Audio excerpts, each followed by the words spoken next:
আপনারা কি 6 মাস আন্দোলন চালিয়ে যেতে রাজি আছেন? এদের বিরুদ্ধে লড়াই করবার জন্য খান আব্দুল গফুর খানের সৈনিকের মতো না খেয়ে কি লড়াই করতে পারবেন?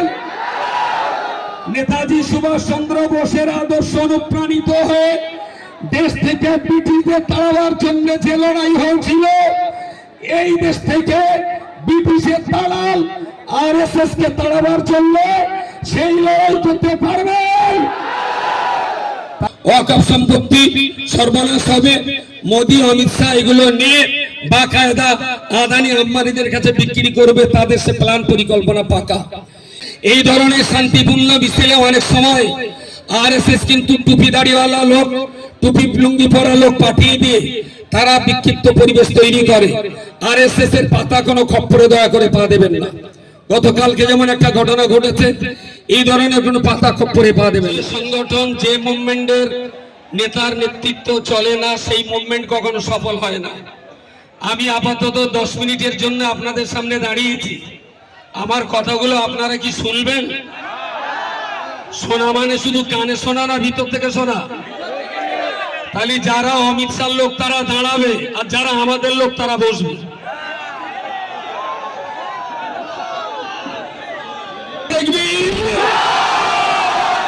All India Muslim Personal Board জিন্দাবাদ, All India Muslim Personal Board জিন্দাবাদ, বিজেপির কালা কানুন চালিয়ে দাও, পুড়িয়ে দাও, বিজেপির কালা কানুন চালিয়ে দাও, পুড়িয়ে দাও, দেশদ্রোহী আরএসএস নিপাত, স্বাধীনতার সংবিধানের শত্রু আরএসএস আরএসএস এর কালো হাত ভেঙে দাও, গুড়িয়ে দাও, সংবিধানের শত্রু আরএসএস হুঁশিয়ার, সংবিধানের শত্রু আরএসএস হুঁশিয়ার, হিন্দুস্তান জিন্দাবাদ, হিন্দুস্তান জিন্দাবাদ, অল ইন্ডিয়া মুসলিম পার্সোনাল ল বোর্ড জিন্দাবাদ। প্রিয় সুধী, 5 মিনিট কথা বলবো। প্রথমত আপনাদের বুঝতে হবে, আবার কথা সামনে লোক ভাই আপনারা না বসলে পিছনে মানুষগুলো অস্থির, প্লিজ বসুন। আপনারা কথা বললে আমাদের সময় নষ্ট হবে, প্লিজ। আমি 5 মিনিট কথা বলবো। অনেক আজকের এই সমাবেশ বাদুড়ি ইমাম ও মুয়াজ্জিন সংগঠনের পক্ষ থেকে আয়োজিত। তাদের মেন মিছিলটা এখন আমাদের এখানে আসতে পারিনি। ইমাম মুয়াজ্জিনের মিছিল বোধহয় ভিতরের রাস্তা দিয়ে এখন আসছে। তার বিশেষ দায়িত্ব রয়েছে বোধহয় আমাদের শফিউল্লাহ সাহেব, তিনি এখন এখানে এসে পৌঁছাননি। তো তার আগে যেহেতু এই মানুষগুলো এসে গেছেন, আজকে সম্পূর্ণ নেতৃত্ব তিনিই দেবেন।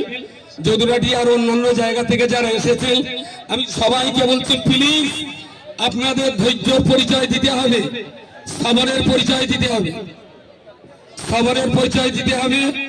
এবং আজকে আমরা বাধ্য হয়েছি 2 মিনিট আপনাদেরকে কষ্ট, একটু রাস্তাটা ক্লিয়ার করে দেন। আজকে যারা রাস্তায় কষ্ট পাচ্ছেন, আমি সে সমস্ত ভাই বোনদের কাছে ক্ষমা চেয়ে নিচ্ছি। কষ্ট দেওয়া আপনাদের উদ্দেশ্য নয়, শুধু আমাদের মনের কষ্ট, মনের বেদনা, আমাদের মনের দুঃখ। ভাই প্লিজ নিজে আমার বসুন, আপনি নাম হলুদ গেঞ্জি, স্বেচ্ছাসেবক কেউ নেই, প্লিজ কেউ কথা বলেন না, সময়টা অনেক দামি, কেউ কথা বলেন না। মাত্র 5 মিনিট কথা বলবো। এই ওয়াকফ আইন যেটা করা হয়েছে, যদি এই বিল আপনারা বাতিল করাতে না পারেন, তাহলে মনে রাখবেন বাপ ঠাকুর দাদার কবরের উপর দিয়ে একদিন বুলডোজার চলবে। এই বিল যদি আপনারা বাতিল করাতে না পারেন, তাহলে মনে রাখবেন বাদুড়িয়া টাউন জামে মসজিদ, চৌমাথা আমিনিয়া মসজিদ, এর উপর দিয়ে একদিন আপনার বুলডোজার চলবে।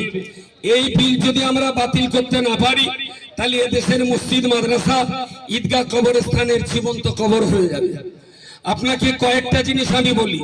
প্রথম নম্বর একটা কথা আপনারা মনে রাখবেন, একটা শান্তশিষ্ট আর আদর্শবান, একটা শান্তশিষ্ট আর আদর্শবান, প্লিজ একটা শান্তশিষ্ট এবং ভাই এই মা দুজন এসছেন, মায়েদের দুজনের জায়গা খালি করে দিন, ও দুজনকে জায়গা খালি করে দিন।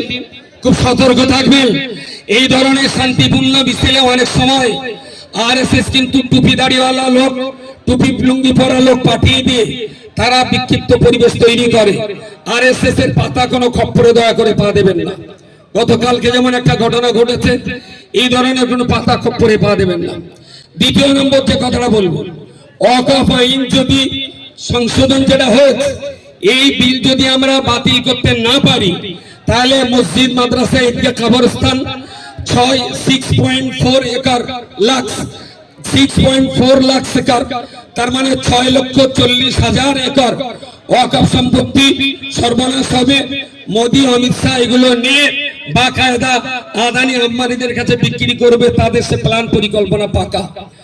এই চৌমতের আজকের এই সমাবেশে যত হিন্দু, মুসলিম, শিখ, ইসাই, অন্যান্য ধর্ম অবলম্বী ভাই আছেন, আমি অবিলম্বে আপনাদেরকেও আমাদের এই মুভমেন্টে অংশ নেওয়ার জন্য আমন্ত্রণ জানাচ্ছি।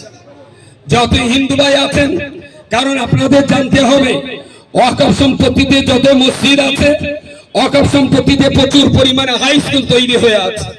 ওয়াকফ সম্পত্তিতে যত মাদ্রাসা আছে, এই ওয়াকফ সম্পত্তিতে প্রচুর পরিমাণ আইসিডিএস স্কুল আছে। ওয়াকফ সম্পত্তির উপরে কয়েক হাজার হসপিটালের জমি আছে। ওয়াকফ সম্পত্তির উপরে কয়েক লক্ষ দলিত, আদিবাসী, সিডিল কাস্ট, সিডিল ট্রাইবের মানুষ, তারাও কিন্তু ওয়াকফ সম্পত্তির উপরে বসবাস করছে। এই ওয়াকফ সম্পত্তির উপরে হিন্দু ভাইদের অনেক মন্দির দাঁড়িয়ে আছে। এই ওয়াকফ সম্পত্তির উপরে বাদশাহ ঔরঙ্গজেব আলমগীর রহমতুল্লাহ আলাইহির দেওয়া প্রচুর মন্দিরে ওয়াকফ সম্পত্তি আছে। আপনারা যারা হিন্দু ভাই আছেন, আমি সেই সমস্ত হিন্দু ভাইদের কাছে করজোরে নিবেদন করছি, ওয়াকফ আইন কি ছিল, ওয়াকফ আইন বিজেপি কি করেছে এবং আগামী দিন তারা কি করতে পারে, এইগুলো আপনাদেরকে আমি পড়বার জন্য অনুরোধ করছি, বুঝতে অনুরোধ করছি। যদি ওয়াকফ প্রপার্টি আছে, মসজিদ যেমন বাঁচবে, হাই স্কুলও তেমন বাঁচবে। যদি ওয়াকফ প্রপার্টি আছে, মাদ্রাসা যেমন বাঁচবে, আইসিডিএস স্কুলও তেমন বাঁচবে। যদি ওয়াকফ প্রপার্টি আছে, তাহলে পীরের খানকা যেমন বাঁচবে, হাজার হাজার হসপিটাল তেমন বাঁচবে।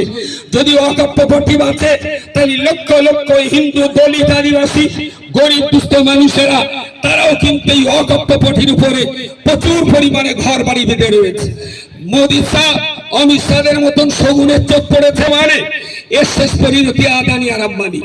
এটা আপনাকে বারবার মনে রাখতে হবে, বারবার মনে রাখতে হবে। আমরা যারা আজকে মুভমেন্ট করতে এসেছি, একটা শান্তিপূর্ণ কামান, একটা শান্তিপূর্ণ আন্দোলন 100 কামানের চেয়েও বেশি শক্তিশালী হয়। আপনারা যদি অস্থির হয়ে যান, আপনারা যদি মাথা গরম করেন, আপনাদের যদি ধৈর্য না থাকে, তাহলে এই আন্দোলনে কিন্তু সাকসেসফুল পাওয়া যাবে না। মনে রাখতে হবে, নেতৃত্ব যারা আসছেন তাদেরকে একটু আসতে দেন। মৌলানা শফিউল্লাহ সাহেবকে আসতে অনুরোধ করছি। রাস্তার উপরে যারা আছেন বসে পড়ুন, রাস্তার উপরে যারা আছেন বসে পড়ুন, আর মিছিলে গিয়ে আসবেন না, ওখানেই বসুন। ওই লোকেরা যাবে না, যেখানে ওখানে দাও, ওই লোক ঢুকবে না, জায়গা নেই, ওখানে বসে পড়ুন। রাজু রাজু ওখানেই বসিয়ে দাও, ওখানেই মানুষজন বসিয়ে দাও। যে মিছিল, ইমামদের মিছিল যেটা আসছে পিছনে, শফিউল্লাহ নেতৃত্বকে আমি একটু সামনে আসার জন্য অনুরোধ করছি। আজকের এই আয়োজন বাদুড়িয়া ব্লক ইমাম মুয়াজ্জিন সমিতির আয়োজন। আজকের এই আয়োজনের নেতৃত্বে যারা আছেন, বিশেষ করে মৌলানা শফিউল্লাহ সাহেবকে আমি একটু মঞ্চে আসার জন্য অনুরোধ করছি। চৌরাস্তার উপরে যারা এই দিকে আছেন তাদেরকে বসতে বলছি, আল্লাহর রাস্তায় বসে পড়ুন। আপনারা বসলে আমরা অনুষ্ঠানটা সুন্দরভাবে শেষ করতে পারবো। শফিউল্লাহ কোথায়? শফিউল্লাহ, আমি আপনাদেরকে শেষ কথা বলছি, এই আন্দোলনটাকে যদি শুধু মুসলিম আন্দোলন ভাবেন, তাহলে এই আন্দোলনের সফলতা পাওয়া অনেক কষ্টকর হবে বলে আমি মনে করি। পার্লামেন্টে আপনারা দেখেছেন, যেমন মুসলিমরা এই আইনের বিরুদ্ধে পার্লামেন্টে ঝড় তুলেছেন, তেমন হিন্দুরা কি পার্লামেন্টে এই আইনের বিরুদ্ধে মুসলমানদের সঙ্গে গলা মিলিয়ে তারা কি প্রতিবাদ করেনি? কথা বলেন, করেছে তো? তাহলে প্রথমেই আপনাদেরকে বুঝতে হবে, আরএসএস আর হিন্দু দুটো এক জাতি নয়। আমার কথা কি বোঝা গেছে? হিন্দু মানে আরএসএস নয়, আর মুসলিম মানে আল্লাহওয়ালা নয়। অনেক মুসলমান আরএসএস এর সদস্য আছে, সেটাও আপনাদের মাথায় রাখতে হবে। সুতরাং যে সমস্ত হিন্দু ভাইরা আরএসএস এই ষড়যন্ত্রের বিরুদ্ধে পার্লামেন্টে আওয়াজ তুলেছেন, তারা যেমন আমাদেরকে সাথে আছেন, আমাদের প্রতিবেশী হিন্দু ভাই যারা আছেন তাদেরকেও আমাদের সঙ্গে নিয়ে এই লড়াই লড়তে হবে। আমি এতটুকু কথা বলছি। সফিউল্লাহ কোথায়? মাওলানা সফিউল্লাহ কোথায় আছেন? সবর, আমি আসছি আসছি আসছি আসছি আসছি। মাওলানা সফিউল্লাহ কোথায়?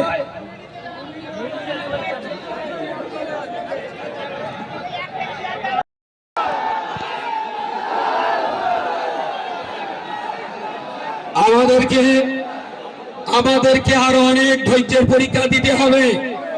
এই আন্দোলন, এই মুভমেন্ট একদিন কিংবা এক সপ্তাহ নয়। জানবেন এই আন্দোলন আমার হিসাব অনুযায়ী কমপক্ষে 6 মাস ধরে চালিয়ে যেতে হবে। আপনারা কি 6 মাস আন্দোলন চালিয়ে যেতে রাজি আছেন? এদের বিরুদ্ধে লড়াই করবার জন্য খান আব্দুল গফুর খানের সৈনিকের মতো না খেয়ে কি লড়াই করতে পারবেন? নেতাজি সুভাষ চন্দ্র বোসের আদর্শ অনুপ্রাণিত হয়ে দেশ থেকে ব্রিটিশদের তাড়াবার জন্য যে লড়াই হয়েছিল, এই দেশ থেকে ব্রিটিশের দালাল আরএসএস কে তাড়াবার জন্য সেই লড়াই করতে পারবেন? তা যদি পারেন তাহলে আল্লাহর রাস্তায় বসে পড়ুন, আল্লাহর রাস্তায় বসে পড়ুন। সফিউল্লাহ কোথায়? আলহামদুলিল্লাহ, আল্লাহ শুকরগুজার হচ্ছি, আমরা আল্লাহ শুকরিয়া আদায় করছি। আজকের এই সমাবেশ যাদের প্রচেষ্টায়, যাদের আয়োজনে সম্ভব হয়েছে, বাদুড়িয়া ব্লক ইমাম মুয়াজ্জিন সমিতি ডাকে আপনারা সবাই এসেছেন। ইমাম মুয়াজ্জিন সমিতিকে আমি ওয়েলকাম জানাচ্ছি। অল ইন্ডিয়া সুন্নাতুল জামাতের পক্ষ থেকে তাদেরকে ধন্যবাদ জানাচ্ছি। এবং এই ইমাম মুয়াজ্জিন সমিতি যিনি দায়িত্বে রয়েছেন মাওলানা সফিউল্লাহ সাহেব এসেছেন, তার গুরুত্বপূর্ণ বক্তব্য এবং পরিচালনার প্রতি আমাদের আস্থা রাখতে হবে। আগামী রবিবার, কাল বা পরশু গোপালপুর মোড়ে লক্ষাধিক মানুষের একটা সমাবেশ আছে, আপনাদেরকে দেওয়ার জন্য অনুরোধ করে আমি সফিউল্লাহ সাহেবের হাতে মাইক চাচ্ছি।